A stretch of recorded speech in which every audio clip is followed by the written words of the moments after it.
siya nagsenador, okay? Si Kuting, noong 2012, na siya ay bangag na bangag at halos araw ay nakikipag-session sa mga artista.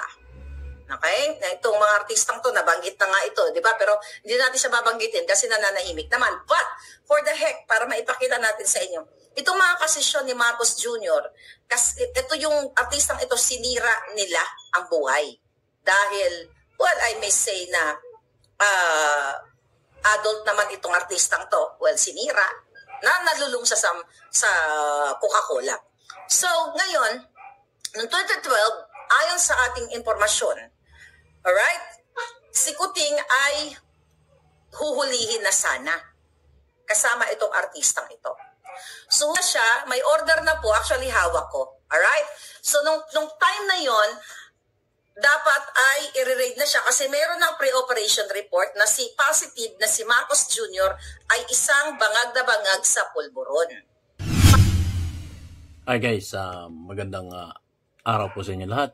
Ito na naman pong muli ang inyong lingkod, si DIY KKB Informative.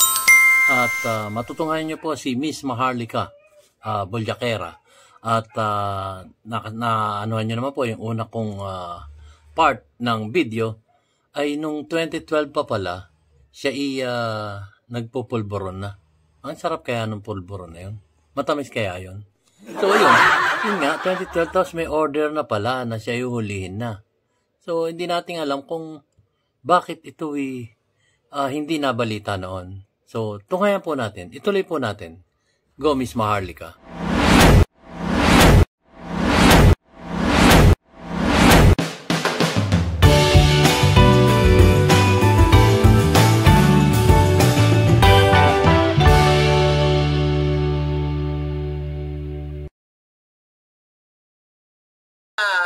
Nung time na huhulihin na itong walang hiyang ito, dahil itong si Marcos Jr., dahil nga kompleto na yung pre-operational report, lahat ng background na kung siya ba talaga ay involved sa pulburon, meron ng operational plan, meron na silang ginawa mga assessment na just in case tumakbo si Kuting, di ba? Saan pupunta, lahat ng mga bagay ay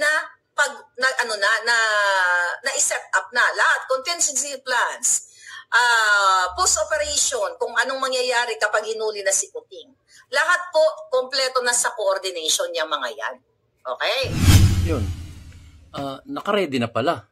Kumbaga may contingency plan na sila kung saan po pwedeng pumunta itong si Polboronic na to. At huhulihin na lang. Di umano, sabi nga ni Miss Maharlika. At meron nga raw siyang hawak-hawak na ebidensya patungkol doon sa operation plan na yon.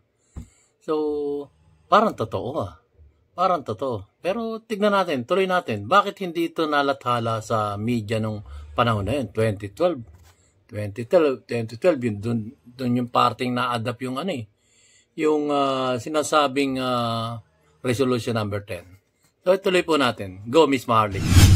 Is during that time, okay, ito yung sinasabi ni Pangulong Duterte, hindi si yung Claudine, hindi si Claudine. Yeah, that's not irrelevant yan palangga.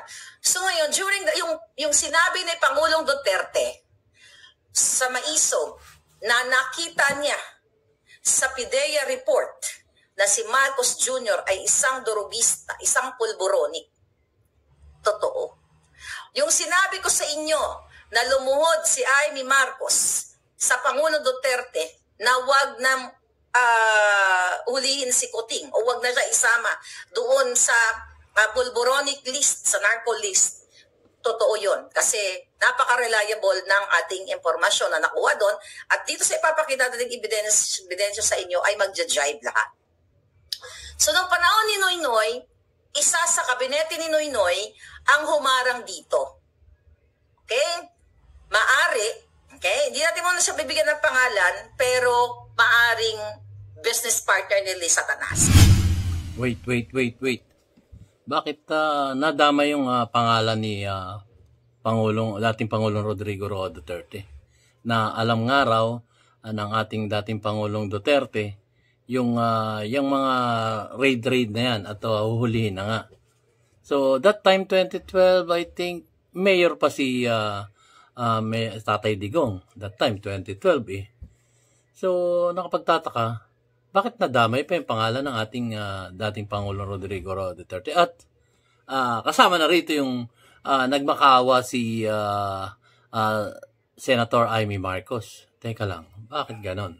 Parang may mali May mali Parang siguro narinig na rin natin kay Pangulong Duterte to, yung sinasabing polboronic video na to, at may alam siya. May alam siya kasi nagsalita siya noon, di ba? Ibinulgar nga niya yun. Kaya lang, ang malaking katanungan sa akin bakit nung 2012, ano nangyari? Bakit hindi niya siniwalat ng gusto at hindi niya pinagbigyan na ituloy yung operation ng di umano sa PIDEA, sabi nga ni Miss Maharlika. Pero malaking palaisipan sa akin to. Bakit dinadamay niyo pa yung Pangulong Duterte? Tuloy natin. Baka naman may masasabi si Miss Maharlika. So, nung panahon ni Noynoy, isa sa kabinete ni Noynoy ang humarang dito. Okay? Maari, okay? Hindi natin muna siya bibigyan ng pangalan, pero maaring business partner ni Liz Satanas. Kasi napag-alaman natin na pinigil, ginawa ng paraan para wag matuloy at hindi tuluyang mapahiya si Marcos Jr. na siya po ay polboronic. Na siya ay nasa narco list talaga. Nandoon talaga siya. Mga kababayan, nandito po ang confidential report ng PIDEA na hawak ko sa inyo. Ipopost ko to sa Twitter mamaya para may kopya kayo. Hindi. Yun. So yun, narinig nyo, meron palang pumiit. Isa sa gabinete ng dating Pangulong Noynoy Aquino. So 2012 yun eh. So ginapang siguro inareglo para na sa ganon hindi na kumalat yung balita na to. Which is hindi naman kumalat noong time na yun. So may humarang gabinete nga raw ni di umano ng ating dating Pangulong Noynoy. At yung gabinete na yun ay kasabot pa itong isang babae na sinasabi niyang Lisa Ahas, ang isa sa umareglo. So hawak nga niya yung ebidensya, papel lang ito, papel. Hindi pa natin alam kung ito'y authentic o tunay na dokumento na galing sa PIDEA. So mahaba-haba pa itong investigasyon na to kung sakasakali. Kasi kung hindi aamin yung PIDEA at hindi, sasabihin nilang hindi authenticate itong pinakikita ni Miss Maharlika, wala rin. Wala rin mangyayari. Lalo na ngayon, ang pinararatangan niya, presidente na ng ating bansa. So, medyo masalimuot to. Ayun nga raw, yung kanyang buhay medyo alanganin na ngayon dahil talagang ginagawa na ng paraan para siya sinasabi nga niya magurgur na yung kanyang buhay. Siya rin nagsabi niyan. So, ituloy natin. Tignan nga natin yung ebidensya na sinasabi ni Miss Maharlika. Miss Maharlika, patingin nga. Inom-inom muna. Mga kababayan, ayan na. Nandito po ang confidential report ng PIDEA na hawak ko sa inyo. Ayan, tingnan natin. Ipopost ko to sa Twitter mamaya para may kopya kayo, hindi yung ganitong klaseng papel. Baka sabihin nyo ginawa-gawa ko lang. Okay, ipapakita ko sa inyo ang original copy. Okay? Sa Facebook, ititwist, bahala na kayo, i-upload nyo lahat. Mag-stitch kayo sa TikTok, it's up to you. But this document na hawak ko makapagpatunay na ang sinabi ni Duterte ay totoo. Na si Marcos Jr. ay kasama sa listahan ng mga nagpupulburon ng PIDEA. Ito po, nakalagay dito sa confidential report, Republic Act, ito, PIDEA. Ayan, Okay. 2 page po yan. Kailang authentic yan, ha? PIDEA, okay? Basahin ko na lang para bonggang-bongga. Republic of the Philippines, Office of the President, Philippine Drug Enforcement Agency, Intelligence and Investigation Service, NIA Northside Road, NGC, Barangay Pinahan, Quezon City. Andyan ang logo ng PIDEA, mga pabalangga. So ito ay, sa the last minute, may kumausap sa akin na, Maharlika, wag mong ipakita ito, hindi yung nagbigay sa atin, wag mo ipakita sana ang ebidensya from the PDEA kasi lalo kanilang tatargetin at papatahin ka, hindi ka sisintahin ng mga ito. Sabi ko, kahit napakita ko hindi, papatahin din naman ako ng mga yan kapag ginusto nila at nakapag-tsempo yung mga hayop na yan. Sabi ni Kate Watson, ilabas na yan para mapahiya mga Marcos. Yes. Pupost ko to later after ng vlog natin. Okay? Ito, ulitin natin. Confidential. Republic of the Philippines Office of the President. Okay? Ito'y alam ni Noy Noy nung time na siya ang presidente. Right? Hindi ko alam bakit hindi nila inisplok to at ginamit nila nung 2016 election ng presidente, okay. Even ng 2022. Binibitin mo kasi pa kami. Nga, alam niyo na kung bakit hindi ginamit. Okay. Kasi pala, pare-pareho silang dilawan pulawan. Pre-operational report, control number, okay, blank. Dated March 11, 2012 pa lang, dapat ay nakalaboso na si Marcos Jr. 2012, that's the date. Okay, yan. Okay. Ngayon, number 1, Unit Office Intelligence and Investigation Service. Name of the target. No alias. First na nakapangalan na binura ko na hindi na natin siya isasama, pero i-upload natin ito mamaya. Blank, artista, and Bongbong Marcos Jr. Bongbong Marcos and Bonget and some unidentified male and female cohorts. Ito po ay order para i-arestuhin sila dun sa kanilang rumbuhan kung saan sila ay nagpupulburon. Grabe. Okay? Grabe. Name of the target, blank, the artista, and Bongbong Marcos and Bonget, at Bonget, alias Bonget, and some unidentified male and female cohorts, Filipino. Okay? Yes. Specific area of operation, NCR, National Capital Region, Makati City. Nakalagay dito, summary of information. A confidential informant personally appeared before this office and reported that a group of showbiz and politically affluent personalities are frequently using illegal pulburon, okay, inside Unit 4C Rizal Tower Building, Rockwell, Makati City. May perma ng team leader. Okay? Binura din natin parang ma-highlight si Marcos Jr. Then mga palangga, first time here in my channel na walang naglakas ng loob na ilabas ito na si Marcos Jr. ay talagang pulboronic noon hanggang ngayon. Right? So dito, sa second page, authority to operate. This is from the Office of the President from Noynoy Aquino. Pero I doubt it, baka hindi ito nakita ni Noynoy. Pala.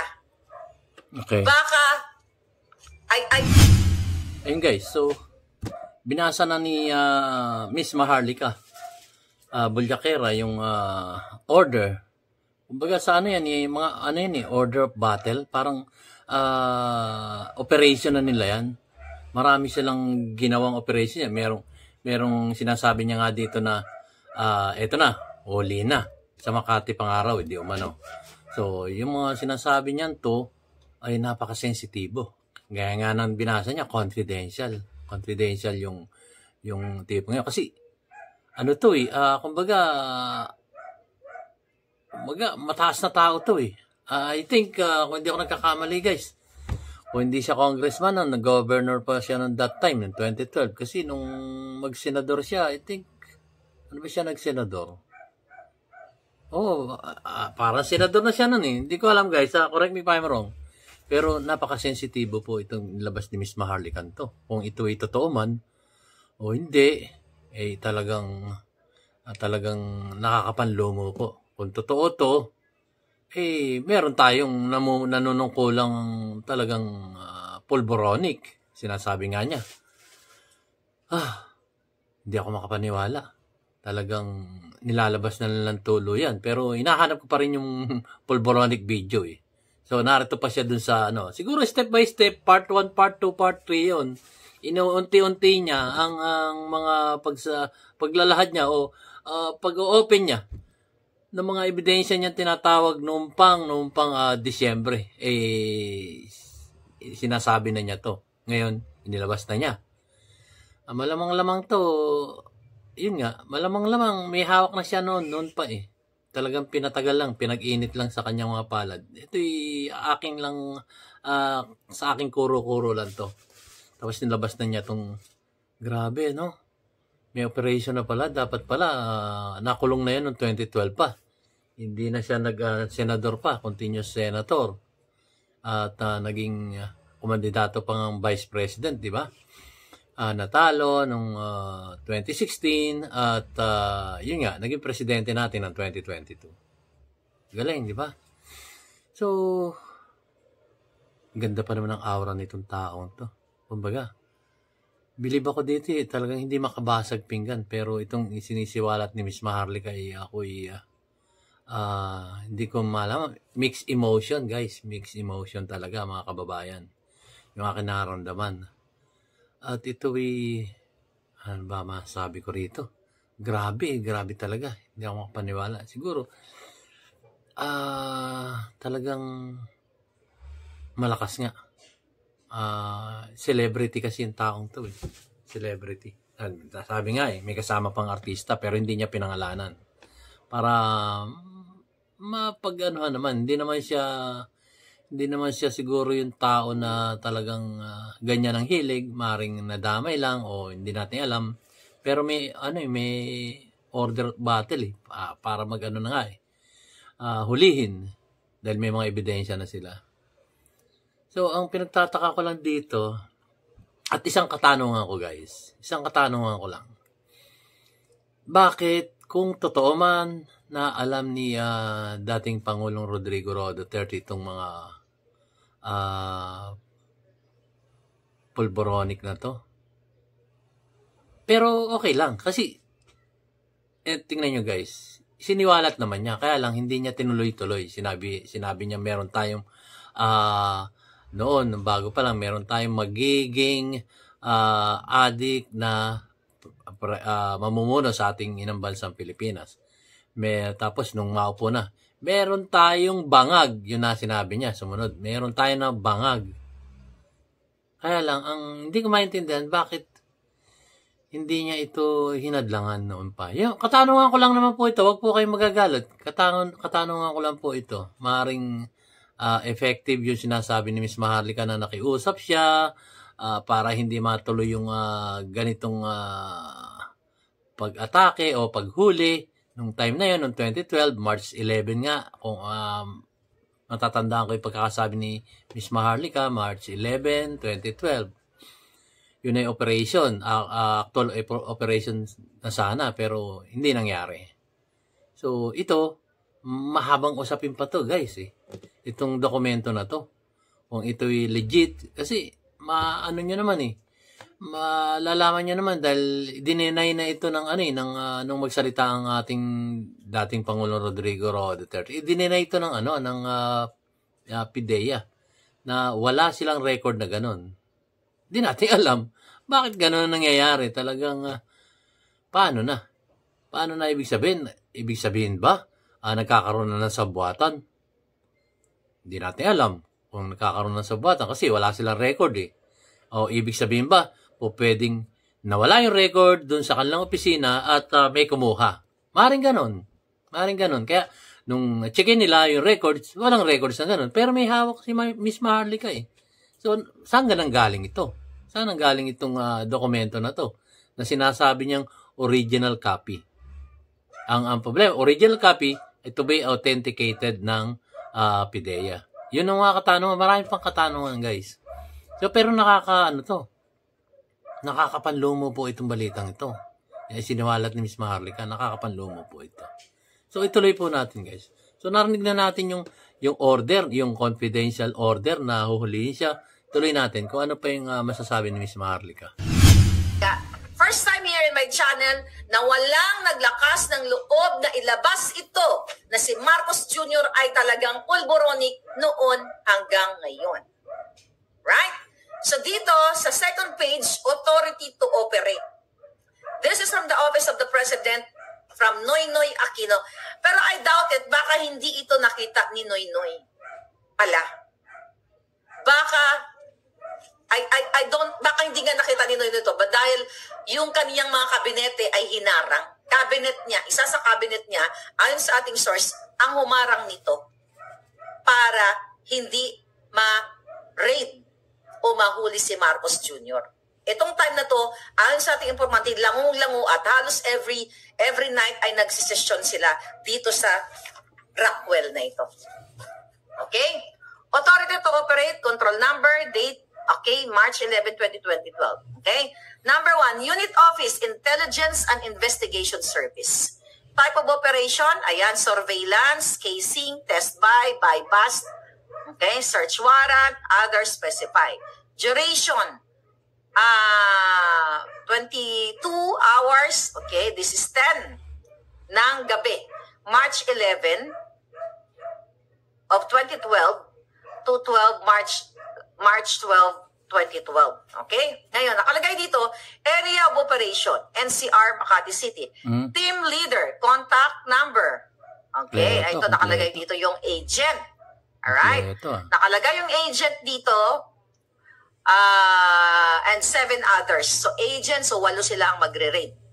So, ito yung mga information. Vehicle, model number, ayan. Para kasi nakakaalam nito, alam niya na totoo mga sinasabi ko dito. Hindi gawa-gawa. Ito ang mga sasakyan ng involved nila Kuting, ay yung mga kasabwat nila na nandoon na nagrurumbuhan sila sa Coca-Cola o sa Pulburon. Number 1, Mazda, model Mazda 3, black, ZKC, plate number 8. Oh, wag na yung plate number. Wag na sabihin. Okay? Wag na sabihin ng plate number. Okay? Toyota Vios, silver, ZBA, may number. Toyota Avanza White ZRU. So nakakilala kay Kuting o sa artistang ito. So you can verify ito. Kayo ang magsasabi kung itong information na to ay legit or not. Okay? Isuzu Crosswind White ZIZ blank blank blank. Okay? Noted by Director 2S. Is it 2S or IIS? Okay? So ngayon mga kababayan, okay? Ito yung sinasabi ni Pangulong Duterte na nakita niyang papel. I think isa ito sa mga papel na mayor pa lang siya kasi 2012 ito. At finorward sa kanya noong siya ay presidente niya at kaya inilagay si Marcos Jr. na nag-ooperate o nagbabangag-bangag sa Pulburon. So ito po ay confidential report from PIDEA but para sa kalaman ng bayan na si Marcos Jr. na ang sinasabi ko noong 2022, well, hindi naman ako nagsimula, si Pangulong Duterte na may isang presidente na nagsisinghot kasama yung kanyang mga amiga sa Davao City. Diba? Sinabi pa nga ni Pangulong Duterte during the campaign na sa loob ng eroplano sila nagsisesyon. So, totoo, mga kababayan, ang sinabi ni Duterte na si Marcos Jr. noon pa lang, even nung mayor pa lang si Pangulong Duterte. Alright, order in the court.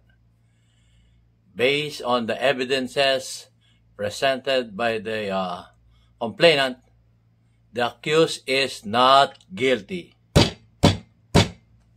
Grabe, para akong abogado, para akong judge, ano. So guys, not guilty para sa akin. Kasi yung mga ebidensya ay unang-una, ang ebidensya pinresent ay walang control number. Number 1 yun. Sabihin na natin siya lang nakakita, paano tayo? Control number. Siyempre, isa na sa fact yun na hindi po pwedeng umusad yung kaso pagka ganun na ebidensya mo. Second, yung team leader, sinasabi niyang team leader o yung 7 pang kasamaan, sabi nga niya, 8 yung mga yon na nag-set ng operation na yon ay wala rin pangalan. Naka ano rin. So, wala akong nakikitang based on the facts, evidence. Walang facts. Tapos, ang sinasabi pa niya dito, pasensya na, Miss Marlica, ako yung nagsusuri lang dito. At ako naman ayaw na ayaw natin. Nang tayo may trial by publicity, tayo, galit na galit tayo dyan. Trial by publicity. Hindi man lang makasagot yung inaakusahan. Diba? Trial by publicity yun black propaganda kung tatawagin natin. Pwede rin tawagin black propaganda yun So, hindi naman kumakampi kay BBM. Kaya lang, pinangalangan ng muna nga, mahirap yun. Kailangan, based tayo sa facts, yung totoo. Kaya lang, bungi-bungi yung kumbaga sa ako, bungi o postiso na. Bungi, kailangan hindi bungi-bungi yung ebidensya. Pagdating kasi sa korte, kagaya ko, ako nga may inakusahan din ako, pero kailangan ko ipresenta yung kompletong ebidensya. Pero kung ganyan bungi-bungi, walang ang pagkakabanggit mo. Pasensya na, Miss Marlica, ako po nagsusuri lang dito based dun sa aking pagkakaintindi. At kung ipapasok mo to sa korte, wala kasi.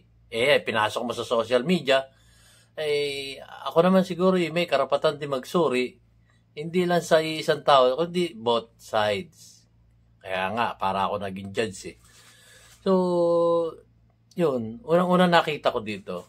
Hindi ko pala nakita. Yung control number, tapos yung mga tao na involved. Siyempre, hindi mo sasabihin, baka ikay ma-libel, di ba? Tapos hindi kakatigan ng mga taong yun. Wala. wala mangyayari, di ba? O hindi sila testify o i-authenticate yung dokumento na yung pinipresenta. Wala. Hindi uusad ang siguro yung iba naniniwalang pero syempre ako nagsusuri din ako, tinitingnan ko talaga kung ano yung totoo at yung hindi totoo o kung ano yung nakahang. Kasi nung pa yung sasabi yung ebidensya na yan, yung unang yung binanggit yung pulboronic video.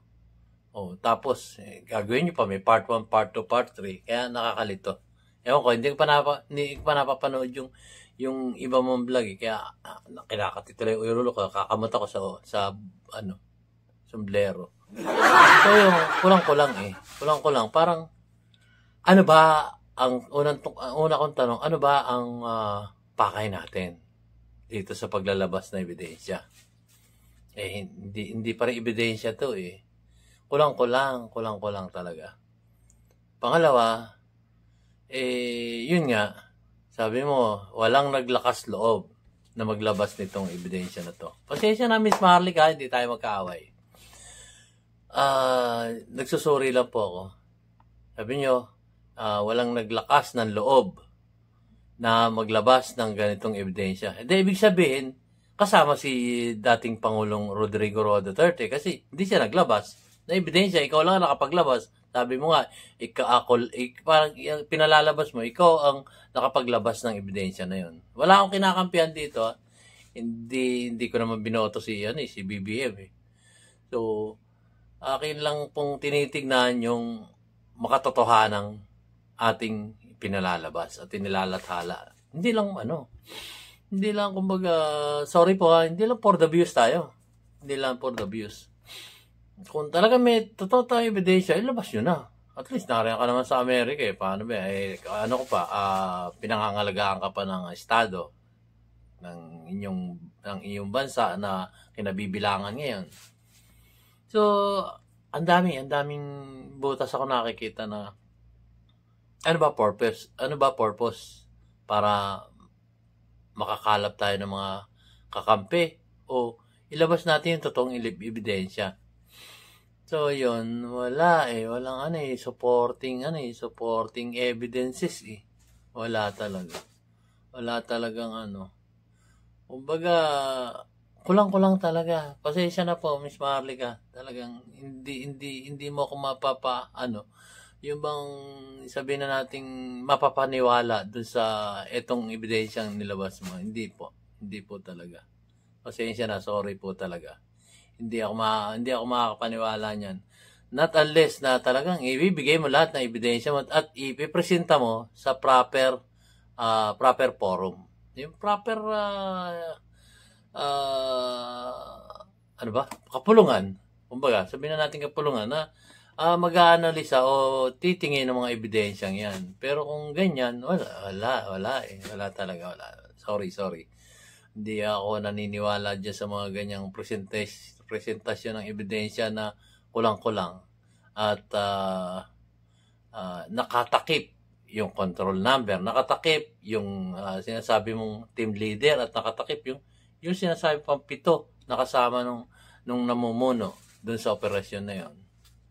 Diba?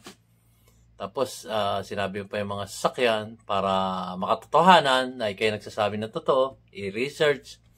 Hindi, sino naman taong magre-research pa niya, no? Yung pangkaraniwang mamayan. Siyempre, aasa lang yan sa sinasabi natin. Influencer nga, di ba? Ini-influensya natin ang mga viewers natin sa mga bagay na yan. Ako po walang kinakampihan dito. Tayo po ay nagsusuri lamang. So, yun ang lumabas sa pagsusuri ko na kulang. Kahit sino naman magsabi, kulang yung pinipresenta mong ebidensya. Puro, lalabas na hearsay. Lalabas pong hearsay. Hindi po ako kumakampi sa ating namumuno sa ating bansang Pilipinas ngayon. Kanya nga lamang, sana solid ang paglalabas ng ebidensya at may kalakip tong mga testigo. Kaya lang, siyempre, sabihin mo, tatakot nga yung iba kasi baka gorgorin, yung nga sinasabi mo, gorgorin ang kanilang mga buhay. Yung sinasabi mo. So, nahihirapan kayong lahat. Ako naman, kung maglalahad din tayo, kung maglalabas tayo ng ebidensya, kompletohin nyo na. Pero para galitin o kumuha ng simpatya sa ating mga kababayan Pilipino para mag-aklas, wag pong ganon. Kung mahal natin ang ating inang bansang Pilipinas at ang ating mga kapwa Pilipino, wag po nating isubo sa kapahamakan. Wag po. Alam naman nating may nangyayaring mga korupsyon sa ating gobyerno. Pero sa ganyang pamamaraan, itutulak natin ang taong bayan para sabihin mo ng ganyang ini-impluwensya natin yung mga taong bayan dito sa ating inang bansang Pilipinas. At ikaw naman po pasensya na po, ikaw po nasa Amerika, kawawa naman kami dito nasa Pilipinas. Kami yung parang lumalabas na magiging bala para makipaglaban dun sa mga inilalabas mong ebidensya na wala naman kaming panghahawakan na matibay doon sa mga nilalabas niyong ebidensya. Wala po. Kawawa kami. Kami magiging kawawa dito sa Pilipinas. Pasensya na po. Talagang ako'y tumitingin at nagsusuri lang doon sa mga nilalabas na ebidensya ninyo. Ako po kakampi nyo, Miss Maharlika. Kaya lang po, marang napapansin kong parang kita-kita naman natin, ma'am, ako po ikaw ay aking hinahangaan bilang isang vlogger. Pero pasensya na po, sasakit lang ang ulo namin dito sa Pilipinas pagka ganyan yung makikita natin ebidensya at inuunti-unti. Bakit hindi ibigay lahat ng ebidensya kung talagang meron tayong ebidensya? Pero kung ganyang utay-utay, anong ibig sabihin nun? Yun po ang katanungan ko lang po. Bakit inuutay-utay nyo pa ang pagbibigay ng inyong nalalaman? Diba? Kung talagang mahal nyo ang inang bansang Pilipinas, ipaglaban nyo talaga kami. Ipaglaban nyo na, kumbagay, hindi yung utay-utay na pakikipaglaban. Hindi po. Ano yung strategy? Hindi po. Pasensya na po Hindi po tayo magkaaway. Magkakampi po tayo. Itinuturing na po kitang kaibigan o kaya isang kasamahan bilang isang vlogger. Kaya ako naman, maliit na vlogger lang. At ako hindi naman ako Hindi naman ako napakalaking vlogger na may daan-dang libo ng mga subscribers. Tayo lang po tumitingin doon sa nakikita nating tama. Kahit naman po sino ang tumingin, maring sa kanila tama, pero sa akin po, pasensya na po uli. Ma'am, pasensya na po. Wala po tayong pinagtatanggol dito. Ang ating pong pinagtatanggol dito ay ang sambayan ng Pilipino. Na, kumbaga, kung may impluwensya natin sila at tayo kikilos, wala ka man sinabing mag-aklas kayo, pero suma total, parang doon ang tungo ng ating pinahihiwatig dito sa ating inang bansang Pilipinas. Wag naman po. Kasi kawawa naman kami. Kawawa naman kami. Kawawa po kami. Wala naman kami sapat na ebidensya. Tapos susulong kami. Kami po ang kawawa. Kami po ang kawawa talaga. Lalo na ngayon, marami na babalita. Napakagulo na po ng sitwasyon. Hindi namang gulo na kaya lang, yung nagiging sitwasyon, parang palala ng palala. Palala naman palala po. So, pasensya na po. Pasensya na po, ako po ay nagsusuri lamang dito. So, kung meron po kayong matibay na ebidensya, ilahan nyo po. Yung sasabihin nyo pang ginagamit nyo pa yung pangalan ng ating dating Pangulong Rodrigo Roa Duterte na sinabi mo pa na hindi naman ako nagsimula nito. Si dating Pangulong Rodrigo Roa Duterte, narinig ko yan, na sasabi mo, hindi naman ako nagsimula nito. Di ba? Paano? Ibig sabihin, parang tinutulak mo pa rin yung ating dating Pangulong Rodrigo Roa Duterte na siya nagpasimula nito. Di ba? So, wag sanang ganun. Obvious parang parang sulong iwas lang po. Ako po ay nagsusuri lang po, ma'am. Pasensya na. Hindi po tayo magkalaban, magkaibigan po tayo bilang pare-parehong vloggers. Nakikita natin yung nangyayari sa ating bansa na marami talagang nagaganap na korupsyon, pero wag naman po sanang ganyan na lumalabas trial by publicity. Wag po tayong gumaya dun sa iba na uutay-utayin natin ebidensya para para ang hirap po nun. Ang hirap po nun. Pasensya na po talaga. So, wala po. Kaya nga po sabi ko, kumatok na ang judge. The accused is not guilty. Wala po Wala po akong makita matibay na ebidensya. So, hopefully, siguro in the future, makakita tayo ng mas matibay na ebidensya. Pero yung mga ganyang ebidensya, wala po. Pagtatawanan lang po tayo. Pagtatawanan lang po tayo. Ako, hindi naman po ako matalino, pero yun po ang aking sariling pagsusuri na evidence is weak. Kung meron man narinig tayo dyan na noong araw, sinasabi ni dating Pangulong Rodrigo Roa Duterte, we have a weak leader. Ito po kasi ang nakikita ko dito. We have a weak evidences. Maraming salamat po guys sa inyong panonood sa aking mamunting video, DIY KKB Informative. Kung merong mang naniniwala dyan, o kung merong mang nagagalit sa akin dahil sa aking pahayag na not guilty, yun po ang aking sariling pagsusuri. So, thank you po guys sa panonood ng aking mamunting video. Maraming salamat po. Yun lang po masasabi ko. Evidence is weak. Not guilty. Accused is not guilty. Thank you po. See you on my next vlog.